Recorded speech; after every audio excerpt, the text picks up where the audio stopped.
नमस्कार दोस्तों, एनएस ज्योतिष में आपका फिर से स्वागत है। आज हम बात करेंगे कन्या लग्न यानी कि वर्गो एसेंडेंट का मई 2024 का महीना कैसा रहेगा, ये हम लोग देखेंगे। अगर आपने कन्या लग्न का अप्रैल 2024 का मासिक फलादेश एवं उपाय नहीं देखा है तो ऊपर दिए हुए आई बटन पर क्लिक करें। देखिए, ये वाला जो भाव होता है ना, इस भाव को लग्न भाव कहते हैं। इस भाव पे अगर 6 नंबर लिखा हुआ है तो कन्या लग्न वाले जातकों की पत्रिका है। आइए देखते हैं शुरुआती तौर पे कौन कौन से ग्रह आपके किस किस भाव में बैठे हुए हैं।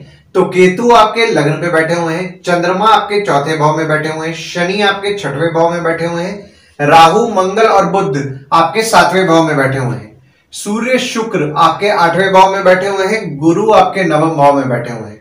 तो देखिए, लग्न पे आपके केतु विराजमान है और मंगल की दृष्टि पड़ रही है आपके लग्न पे, और गुरु की दृष्टि भी आपके लग्न पे पड़ रही है, और आपके लग्न के जो स्वामी हैं वे आपके 7वें भाव में विराजमान है।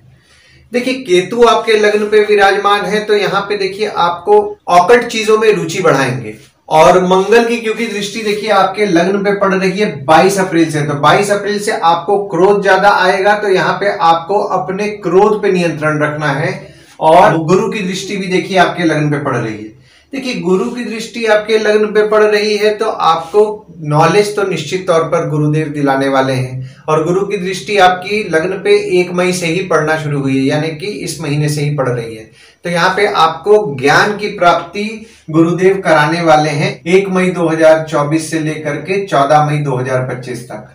देखिए, 1 मई से ना आपका वेट भी बढ़ सकता है, तो यहाँ पे थोड़ा सा आप वेट पे अपने ध्यान दें। और आपके लग्न के जो स्वामी हैं वे आपके 7वें भाव में विराजमान है। देखिए, लग्न के स्वामी 7वें भाव में विराजमान है तो यहाँ पे आपका फोकस आपके स्पाउस हो गए, आपके भागीदार हो गए, उन पर रहने वाला है।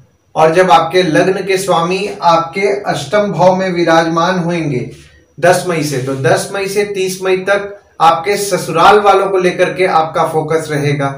तबीयत को लेकर के आप थोड़ी चिंता करेंगे 10 मई से 30 मई तक।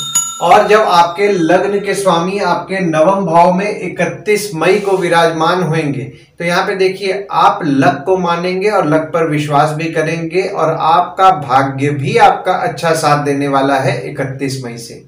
दूसरे भाव में आपके कोई ग्रह नहीं है, पर यहाँ पे देखिए मंगल की दृष्टि आपके दूसरे भाव में पड़ रही है, और आपके दूसरे भाव के जो स्वामी हैं वे आपके 8वें भाव में विराजमान है।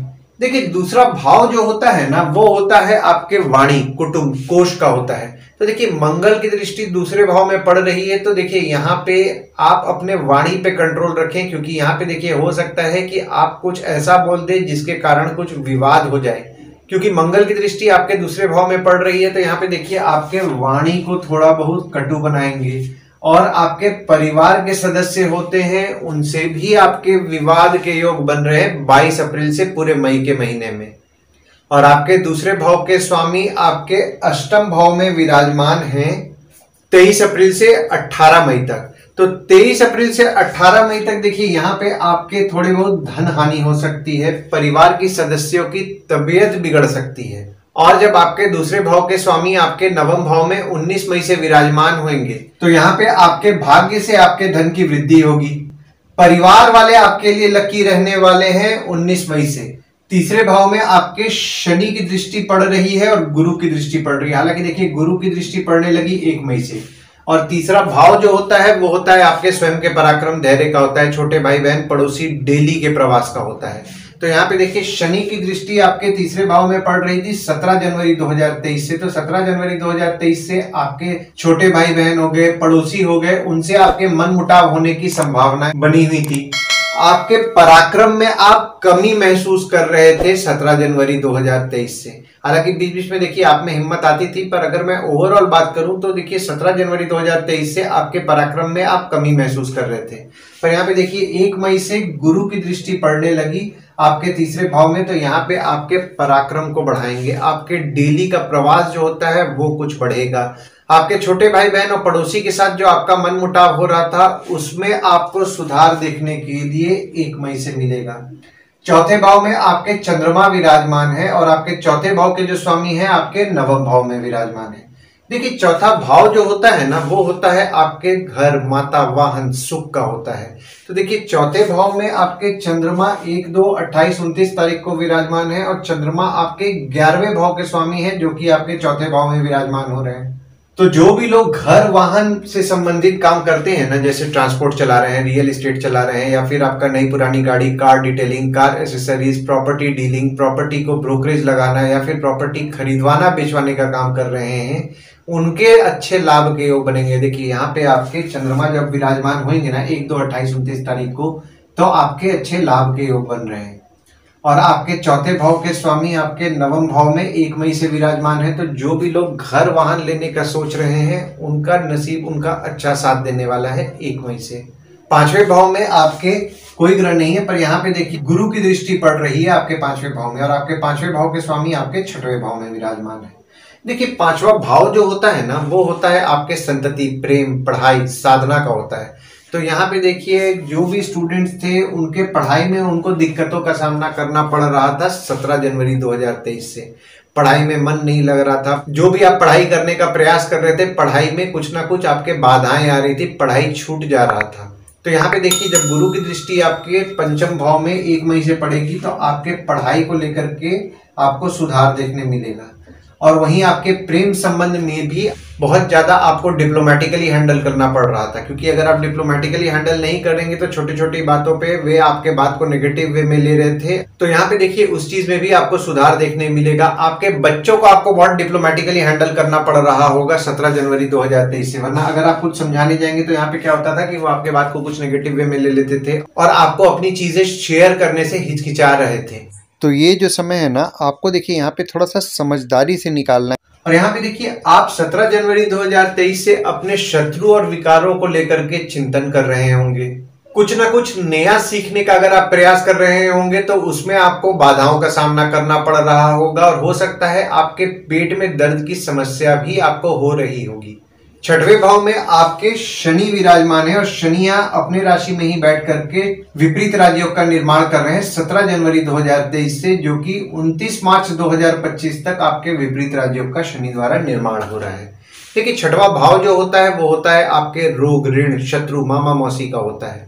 तो देखिए यहाँ पे शनिदेव चूंकि आपके 6वें भाव में विपरीत राजयोग का निर्माण कर रहे हैं, तो यहाँ पे आपके शत्रु हो गए, कॉम्पिटिटर हो गए, उनपे आपका खर्च बढ़ा होगा।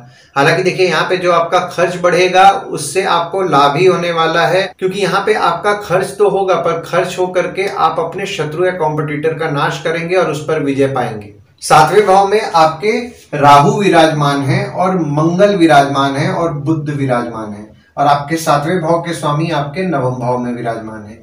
देखिए 7वां भाव जो होता है ना वो होता है आपके स्पाउस, भागीदार का होता है। तो 7वें भाव में आपके राहु विराजमान है। तो देखिए यहाँ पे 30 अक्टूबर से आप ये नोटिस किए होंगे, यानी कि 30 अक्टूबर 2023 की मैं बात कर रहा हूं, तो 30 अक्टूबर 2023 से आप ये नोटिस किए होंगे कि आपके स्पाउस या आपके भागीदार के स्वभाव में थोड़ा जिद बढ़ा है।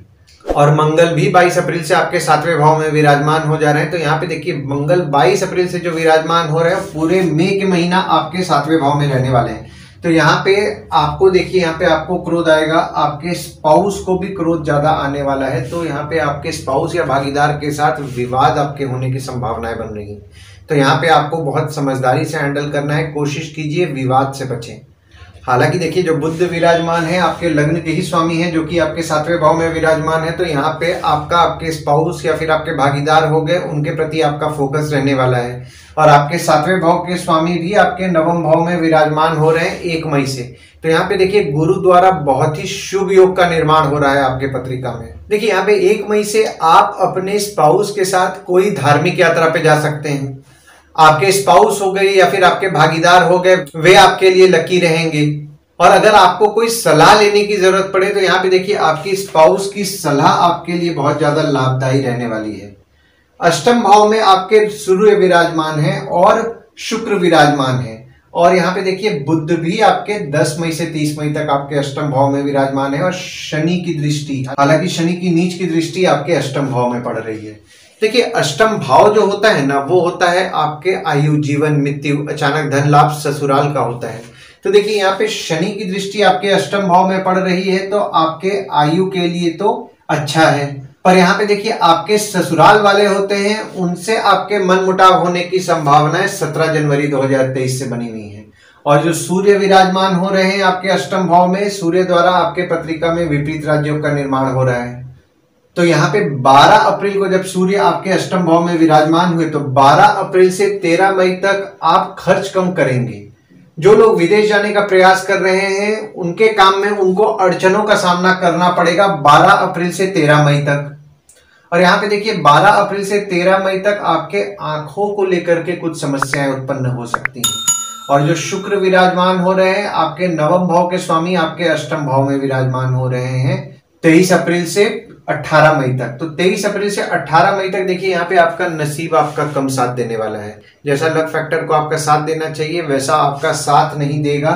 और यहाँ पे आपके अष्टम भाव के जो स्वामी हैं देखिए यहाँ पे आपके सप्तम भाव में भी विराजमान है। तो यहाँ पे देखिए आपकी स्पाउस की थोड़ी बहुत तबियत बिगड़ सकती है 22 अप्रैल से मई के महीना में। और जो बुध विराजमान हो रहे हैं वे आपके लग्न और दशम भाव के स्वामी हैं, जो कि आपके अष्टम भाव में 10 मई से 30 मई तक विराजमान हो रहे हैं। तो देखिए जैसा कि मैंने आपको बताया कि आपके लग्न के स्वामी आपके अष्टम भाव में विराजमान हो रहे हैं, तो 10 मई से 30 मई तक आपका आपके ससुराल वालों पर आपका फोकस रहेगा। और आपके दशम भाव के भी स्वामी आपके अष्टम भाव में आ रहे हैं, तो पिता की स्वास्थ्य थोड़ी बहुत बिगड़ सकती है, तो पिता की स्वास्थ्य का ध्यान दें। नवम भाव में आपके गुरु विराजमान है और सूर्य 14 मई को गोचर कर रहे हैं, शुक्र 19 मई को गोचर कर रहे हैं और बुध 31 मई को गोचर कर रहे हैं। देखिए नवम भाव जो होता है ना वो होता है आपके भाग्य, धर्म, जीजा, साली, साला, छोटे भाई के स्पाउस का होता है। तो यहाँ पे देखिए आपके गुरु विराजमान हो रहे हैं नवम भाव में, तो यहाँ पे आपके जीजा, साली, साला, छोटे भाई के स्पाउस हो गए, उनसे थोड़े मतभेद होने की संभावनाएं बन रही हैं, तो इस चीज का आप विशेष तौर पर ध्यान दें।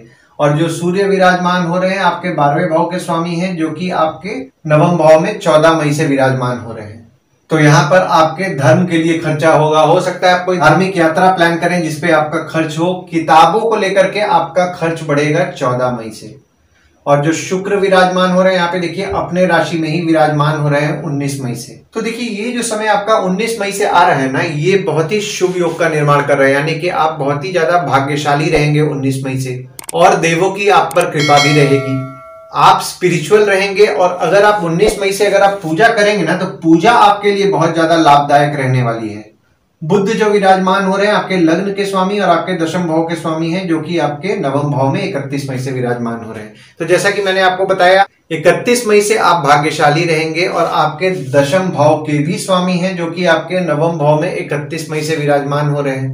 तो यहाँ पर नसीब से आपका काम बढ़ेगा और आपके काम में आपको यश भी मिलेगा।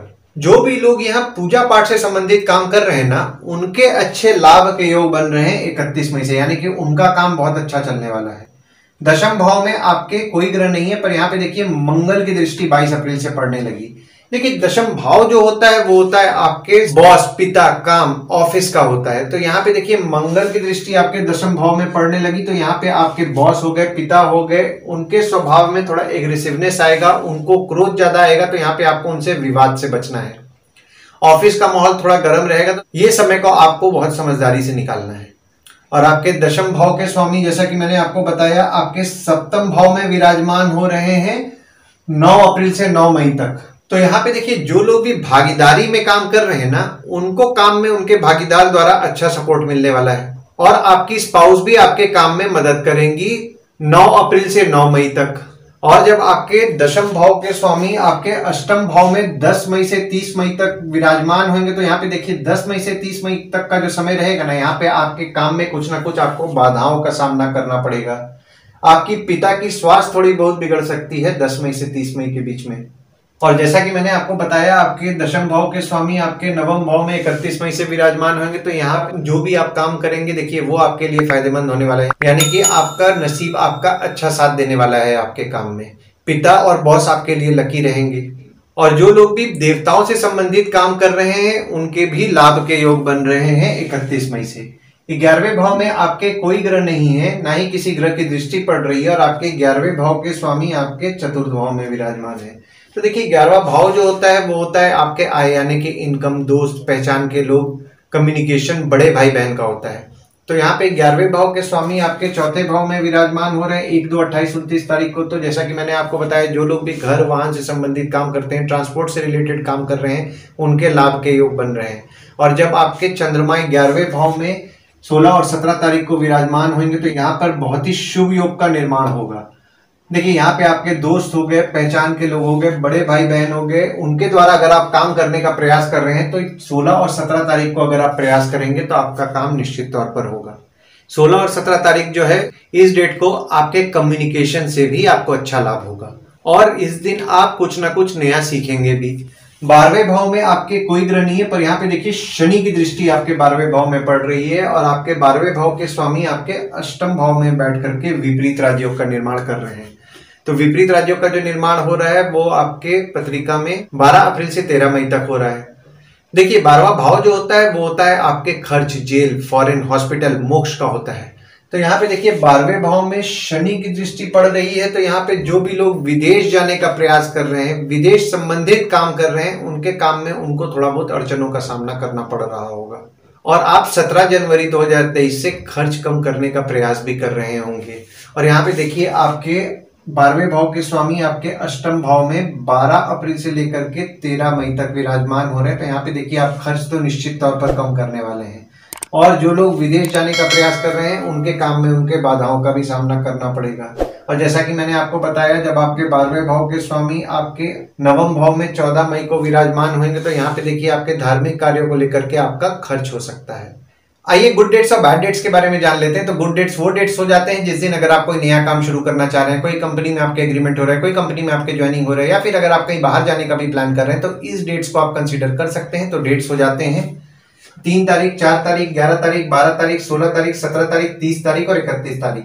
वहीं बैड डेट्स में अगर आप कहीं बाहर जाने का प्लान कर रहे हैं, कोई कंपनी में आपके एग्रीमेंट हो रहा है, कोई कंपनी में आपके ज्वाइनिंग हो रहा है, या फिर अगर आप कोई नया सामान भी खरीदना चाह रहे हैं तो इस डेट्स को आप अवॉइड कीजिए। तो डेट्स हो जाते हैं 5 तारीख, 6 तारीख, 9 तारीख, 10 तारीख, 18 से 20 तारीख। इस डेट्स को आप कहीं लिख के रख लीजिए ताकि आपके ध्यान में रहे। और उपाय में आपका नवम भाव जो है वो शुक्र का है और शुक्र देखिए आपके नवम भाव में 19 मई से विराजमान भी हो रहे हैं। तो यहाँ पे आपको देवी की पूजा तो नियम पूर्वक करना चाहिए। अर्गला स्तोत्रम का अगर आप पाठ कर रहे हैं तो आपको बहुत अच्छा लाभ होगा। कोशिश कीजिए शुक्रवार के दिन कोई देवी के मंदिर जाएं। और गुरु भी आपके नवम भाव में 1 मई से विराजमान है, तो अगर आप साईं बाबा के मंदिर, दत्त मंदिर जा रहे हैं गुरुवार के दिन तो आपको अच्छा लाभ होगा। मई के महीने में अगर आप सूर्य को जल चढ़ा रहे हैं और सूर्य को जल चढ़ाते समय ओम ह्रीम सूर्याय नमः का जाप कर रहे हैं तो उससे भी आपको अच्छा लाभ होने वाला है। आशा करता हूं इस वीडियो में दी हुई जानकारी आपको पसंद आई होगी। अगर आप हमें YouTube पे देख रहे हैं और ये वीडियो आपको पसंद आया हो तो इस वीडियो को लाइक कीजिए, चैनल को सब्सक्राइब कीजिए और नोटिफिकेशन बेल जरूर दबाइए। और अगर आप हमें फेसबुक पेज पे देख रहे हैं तो फेसबुक पेज पे लाइक कीजिए और फॉलो कीजिए। धन्यवाद दोस्तों, कल फिर मिलेंगे एक नए वीडियो के साथ।